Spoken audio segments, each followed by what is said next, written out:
Laurie Gaylor. And I'm Dan Barker. We're co-presidents of the Freedom from Religion Foundation. On today's Freethought Matters, we're delighted to have a returning guest, U.S. Representative Jared Huffman, the only out non-believer in Congress. We'll be talking with Representative Huffman about a new report that ties the January 6th attack to white Christian nationalism.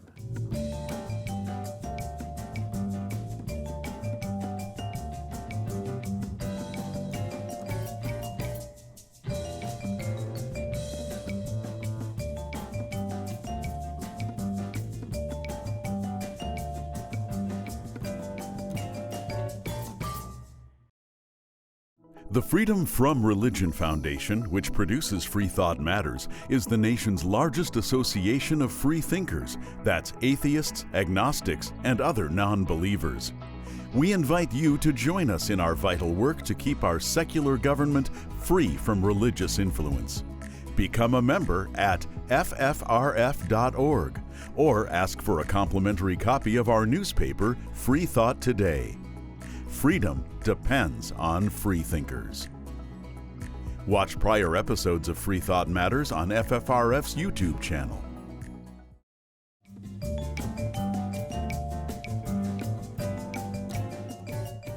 I'm Dan Barker. I'm Laurie Gaylor. Our guest today is U.S. Representative Jared Huffman, and our topic is how the January 6th attack was in part an outgrowth of the rise of white Christian nationalism. Representative Huffman founded the Congressional Freethought Caucus with Representatives Jamie Raskin and Jerry McNerney. The caucus promotes secular public policy based on reason, evidence, science, and strong moral values, among other goals.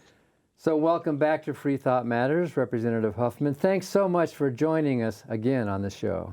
Always a pleasure to be with you. Thanks for having me. So before we talk about the January 6th, 21 attack on the U.S. Capitol, can you give us a little update about the Congressional Freethought Caucus? You know, how many members do you have now, and what's the caucus been doing? Well, thank you for that question. So we're up now, I think, to 15 members. We just had our newest member join, who's Carolyn Maloney of New York State. Got a few others out there who are considering joining. So those of you who are active in secular groups and meeting with your members of Congress, we welcome the additional nudge that might be needed to get a few of them on board, but I think we'll keep growing. And we need the first senator to join too. It'd be great to have a senator. So who can join? Do they have to be secular non-believers, or is anyone welcome to join the caucus? Definitely anyone. We have people who are, people of faith to varying degrees. It's a spectrum, obviously. But that spectrum also includes, infidels like me at the other end of it. So we've got all sorts of perspectives. Well, infidels like you and us, we've been fortunate. We've talked with you in the past on this show, but maybe some of our viewers missed the previous show. So would you mind briefly explaining what are your views on religion, and why are you going public as an agnostic in Congress? Yeah, I decided a few years ago that I was tired of ducking the question. I was tired of being less than authentic in my response to, all these endless questionnaires and interviews that you get where people want to know your religion. And, on the one hand, it seems unfair that you would get asked that kind of question in a constitutional secular democracy where we don't have religious tests. On the other hand, I think people are legitimately curious about the moral framework of the people that they elect, the people that serve them in the Congress.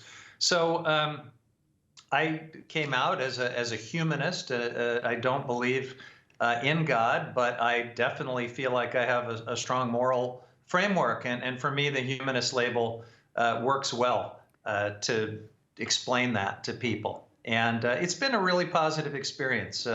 The political blowback I was warned about never happened. In fact, I've had a chance to meet a lot of new friends who are in the secular community, and maybe help people in this fast-growing category that we refer to as nuns feel like they've got a voice in the Congress.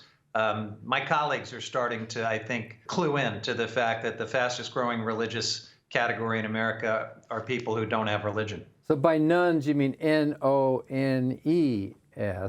Yes. As in none of the above. So, None of the above, right? But don't you think there are still some members of Congress who are worried about political blowback? I mean, there's got to be other non-believers, but so far, why are you the only one to actually publicly come out? Do you have any opinion about that? Well, it was a unique set of personal circumstances that led me to want to do it. I suspect that not everyone has just sort of arrived at that point. But you're right, Dan. There are a number of non-believers in the Congress. That shouldn't be a shock to anyone. And privately, many of them, will talk quite openly. In fact, some of them are pretty hardcore atheists. But there is still a perception out there that it's risky politically to identify as such. And even some recent polling would still suggest that atheism, even in today's America, carries some baggage as a label. So, look, all of that is what it is. Part of why I'm out, and that's my claim to fame, I guess, in the Congress as the only one, is that I have a district that supports me. And it has been a net positive for me, certainly personally, but also, I think, politically. And not everyone is in that position. Well, we're certainly glad that you are in that position and what you've done for the Congressional Freethought Caucus. But Representative Huffman, let's turn to the subject of January 6th. And first, I wanted to ask you, where were you on January 6, 2021, and when did you realize how serious the attack was? Yeah, I was sitting right here in this chair in this office, which is in the Longworth office building. Most members of Congress were in their offices that day because we had COVID restrictions. And even though, you might want to be on the floor to observe this debate over the counting of electoral votes, that's what we were there to do on January 6th. The Capitol physician and the House leadership were telling us they didn't want more than a few people on the floor to make sure we had social distancing. So for the most part, we were in our offices, and most of us had told our staffs not to come in for the day. So we were all alone in our offices and, listening to the events unfold. Outside this window right here, I was hearing the sounds of a riot, basically, including, as the day went on, explosions and, concussion grenades and things that, told you that there was a problem going on out there. Large crowd.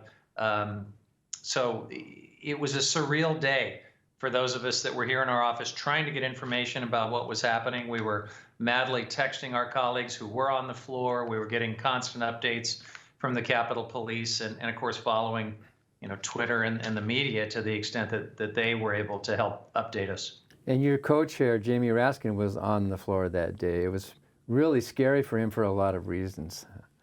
With his family, yeah. It Yeah. was, Jamie had really gone through hell even in the days leading up to that. And so this was just more trauma for our friend Jamie Raskin. So those rioters had a lot of different motives. I mean, stop the steal and maybe some political reasons, but Christian nationalism, especially white Christian nationalism, has come to our attention as being one of the major factors in it. When did that realization come to you? Over the course of last year, I began talking with some of the folks in the secular community who had, for years have been studying this phenomenon of white Christian nationalism and had begun to pull together the overwhelming evidence that, frankly, tells a story that our country and my colleagues in the Congress haven't fully heard. And that is that white Christian nationalism wasn't just, one of many threads. It wasn't just, a bug. It was a feature of January 6th. It was, in some ways, the driving force behind the January 6th insurrection. And that's why this event that we did last night with the Freethought Caucus, where we received a presentation on this report here on white Christian nationalism and the insurrection, was so important because the proof points are overwhelming. Beginning at page 25 of this report, Andrew Seidel and his colleagues just go through the mountain of evidence that shows that those who organized this event, those who were inspired to participate, the actual carrying out of the insurrection, at the heart of all of it was white Christian nationalism.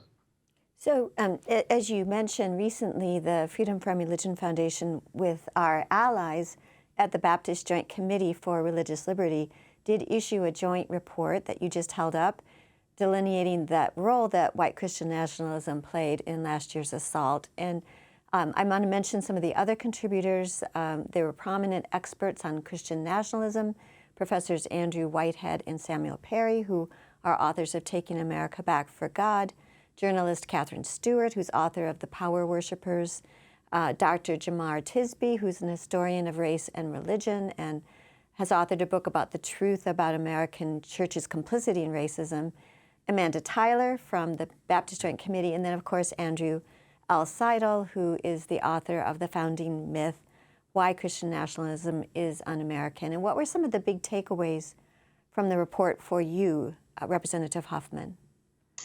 Yeah, I think the two big takeaways for me were to just see in a very clear and irrefutable way how central Christian nationalism, white Christian nationalism was to every aspect of this January 6th insurrection, and how it remains a very major threat to our democracy. But then also to understand that the answer, I mean, there's many answers to this problem, but one of them is very clearly to defend the line of separation between church and state, because whether it is storming the Capitol and trying to, sanctify some illegal takeover of our government in the name of Jesus on the floor of the Senate, as they were purporting to do, or all of these antics you see in local school board races, where these dominionists are trying to destroy public education as we know it, and it's all about religious schools and trying to move taxpayer dollars into religious schools. But at every level that this movement operates in, the answer is to reaffirm that sacred separation of church and state. I use the word sacred there in a secular sense, obviously, but it is no accident that this separation of church and state was put into our Constitution. It was actually very central to the founding of our country, and we have strayed. We have allowed ourselves to be drawn down the slippery slope of theocracy, and in a big way, that's what January 6th was all about. Meaning that American citizens are free to believe or not believe, to go to church, to worship, to pray, to do their rituals, but that it should be kept out of the government, that the government should be neutral. And that's one of the things I like about the Freethought Caucus, is that you focus on keeping state and church strictly separate. Yeah, and it doesn't mean we're anti-religion, and I think that's one of the other big things to come through from the event last night. We had religionists with us as allies talking about this report, and for our interfaith allies on these issues, their interest in confronting white Christian nationalism and hopefully defeating it is that they feel like it's a really terrible bastardization of their religion, and certainly a weaponization of it to do bad things that they don't support or agree with. So I can borrow a word and say amen, I suppose. We're going to take a break, Representative Huffman, and when we come back, we want to ask you what you would like your colleagues to understand about white Christian nationalism, not just in the caucus, but in the entire Congress. We'll be right back with more Freethought Matters.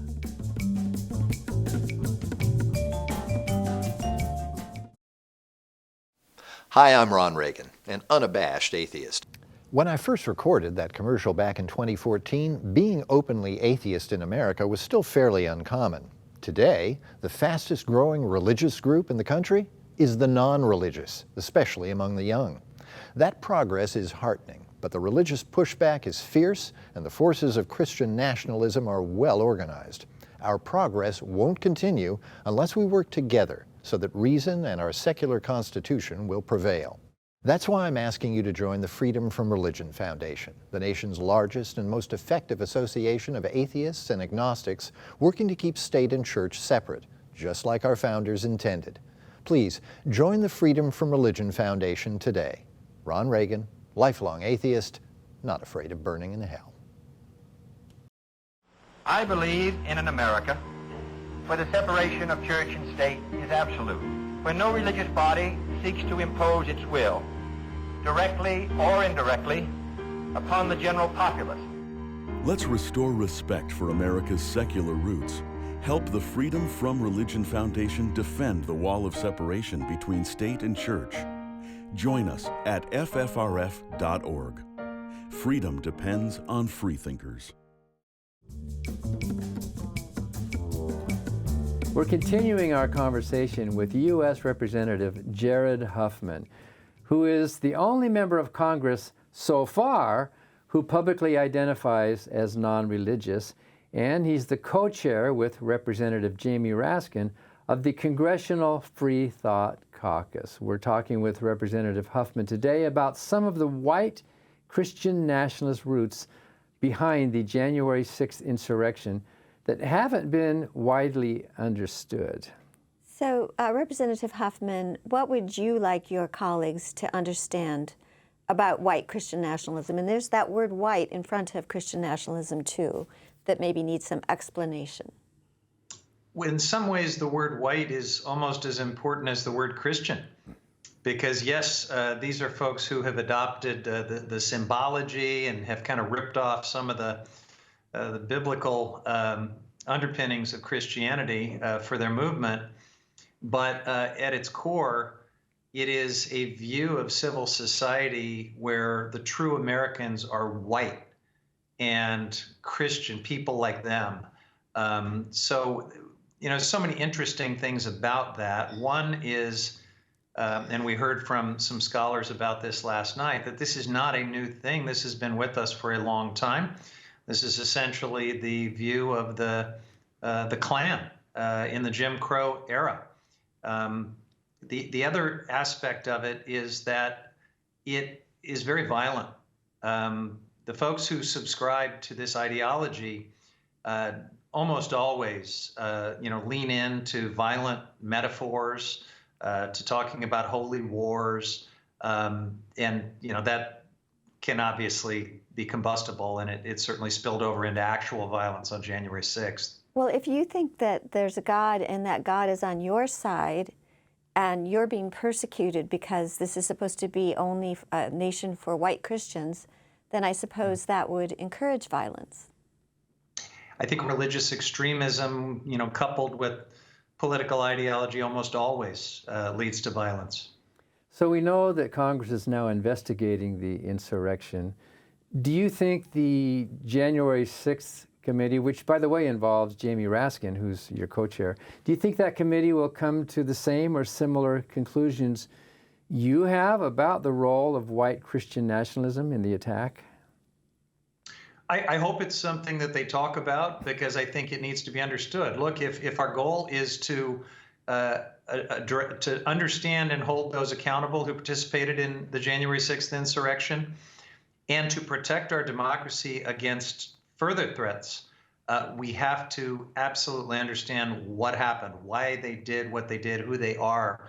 And you can't do that without discussing the white Christian nationalism elements. It was just a huge driving force behind all of this. And I guess one other point I'd like to make when we talk about Christian nationalism, not everyone who is a white Christian nationalist or who was part of the insurrection is religious. And I don't want to leave this binary suggestion that, the non-religious atheists and others are good and the religionists are bad. I mean, I really tried to emphasize that we have religionists on our side to do good in this situation and on these issues. But by the same token, there actually are some prominent atheists that are major players in the white Christian nationalist movement. They are cultural Christian nationalists, just like, I have so many friends that, are deeply connected to their Judaism, so much so that they would move to Israel and even serve in the IDF, and yet maybe not even believe in God. But that cultural Judaism is a strong identity for them. And you see something like that in at least a few of the prominent atheists who have attached themselves to this white Christian nationalist movement. Well, and of course, most Christians are not Christian nationalists. Of course. Although there's a lot of ignorance about people thinking that this is a Christian nation, and that is one of the myths that white Christian nationalism is predicated on. But we do have lots of photos and footage that are in the joint report that FFRF and the Baptist Joint Committee produced. Tons of wooden crosses, there were Virgin Marys, there were Jesus signs, there were Bibles being held up. Bibles being held up. I mean, the report and the part that Andrew Seidel wrote very, very thoroughly documents. A poster of Jesus wearing a Make America Great Again hat. One of my favorite images from that day, favorite in a dark way, was a banner of Trump in one of these over-the-top, muscle man, kind of looking like Rambo artist renderings that referred to Trump as a God Emperor of the United States, which kind of says it all, right? The apotheosis of Donald Trump in the twisted minds of some of these folks. And of course, there were a lot of prayers. The Stop the Steal rally started with prayer. There were people praying on the Proud Boys and so on. They came in, broke into the Senate, and claimed the Senate for Jesus. And there was a Catholic exorcism of a demon during that day. We'll put up the website where people can read all of these details about the Christian nationalist element that might not be as well understood. But Representative Huffman, what do you think Merrick Garland and the Department of Justice should be doing to halt the rise of white Christian nationalism? I think it begins with understanding the threat that it is. And the truth is, there's a great reticence, I think, to even talk about this aspect of January 6th. You just referred to all sorts of images and just undeniable facts that I think even the media was uncomfortable sharing with the country as it told the story of what was happening, because nobody wants to encroach on matters of faith. But we've got to be honest about what actually happened and what inspired this stuff. It doesn't mean we're anti-religion. It means that we just have to have a factual understanding of what's going on because it's not over. This movement is continuing to be very active. We talked about, what they're doing at the school board level. They're running these Christian nationalist candidates for Secretary of State positions with a clear aim of trying to overturn elections and nullify elections in the future. They're not going away. And because violence is, something they're quite comfortable with, we really need to better understand who they are and what they're up to. So that would be my hope for Merrick Garland, that he doesn't, get skittish because this might touch on someone's notion of religion or religious liberty, that he stay focused on this for the actual domestic terror threat that it is. At the Congressional Freethought Caucus gathering, remote gathering that you put together about this report, Representative Huffman, you asked the authors of the report to give final words about what they would suggest to defeat white Christian nationalism. And it was pretty unanimous, wasn't it? I mean, you started off the interview saying it, but let's say it again, about buttressing that wall of separation between state and church. That was one of the big takeaways, that the work that you and others do to defend the secular character of our government, to resist this constant pull toward theocracy, is probably the most important response to white Christian nationalism that there is. So that's part of it. Obviously, the religionists want to do some religious hygiene on their end of things. They don't like what this group has done to Christianity, and I can leave that part of it to them, but I certainly support them in their piece of it. And all Americans just need to understand this is antithetical to American values. So definitely a lot of takeaways, but defending secular government was right at the heart of it. Now, I might be wrong, but I don't think any of the images during the insurrection were of Hindu or Buddhist or Muslim or Jewish. Or Richard Dawkins. Like a multiplicity of religious views. It was really a pretty narrow kind of perhaps evangelical or conservative Christian nationalism that these people are pushing, wasn't it? It was a monolith, absolutely. Things seem to be returning back to more of a normal pre-COVID schedule on the Hill. Is that right? You're there now. What's it like right now? Well, we're acting like things are getting more normal. Now, we could have a rude awakening if this new variant that, is just like apparently visited the first the second gentleman, Doug Imhoff, and I've got about 10 colleagues in Congress who have just come down with COVID. I hope we're not back in a more restrictive mode, because it feels great to not be in that kind of a lockdown. But we got to continue to listen to the science and the public health experts. And if we need to put our masks back on in order to save lives and keep people healthy, we will do it. For now, it feels very good. Well, and that leads me to whether you have any parting thoughts on one of our favorite mottos, which is "In science we trust." Well, the pandemic has been an exercise in that, right? And those who just can't bring themselves to listen to science, who would rather get their medical advice from some, defrocked veterinarian on YouTube that's hawking a horse dewormer. I don't know what we're going to do with folks like that. There's something in our political climate right now that just tends to prefer these fantastical things to actual facts and science, and we're going to have to overcome it. But there's no doubt that science and facts and leaders who were brave enough to stand on those terms saved millions of lives during this pandemic. Well, it's really refreshing to talk to a representative who represents all of us, not just the religious, but the non-religious as well. Thank you, Representative Jared Huffman, for joining us and for all you are doing to advance reason, science, and ethical policymaking. Thank you, and thanks for all the great work you continue to do as well. And thank you for watching Freethought Matters. Because free thought matters.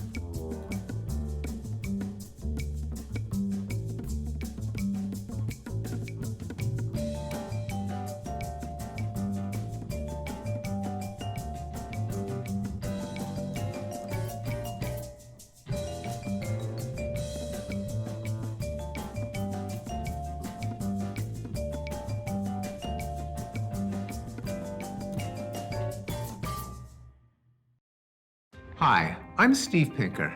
In my book, Enlightenment Now, I show that the world has become a better place as reason has been overcoming superstition and tribalism. But the values of the Enlightenment are under attack. That's why I'm a proud member of the Freedom from Religion Foundation, the nation's largest association of free thinkers working to keep state and church separate. Please join me in supporting the Freedom from Religion Foundation to ensure that our government is driven not by religion, but by reason.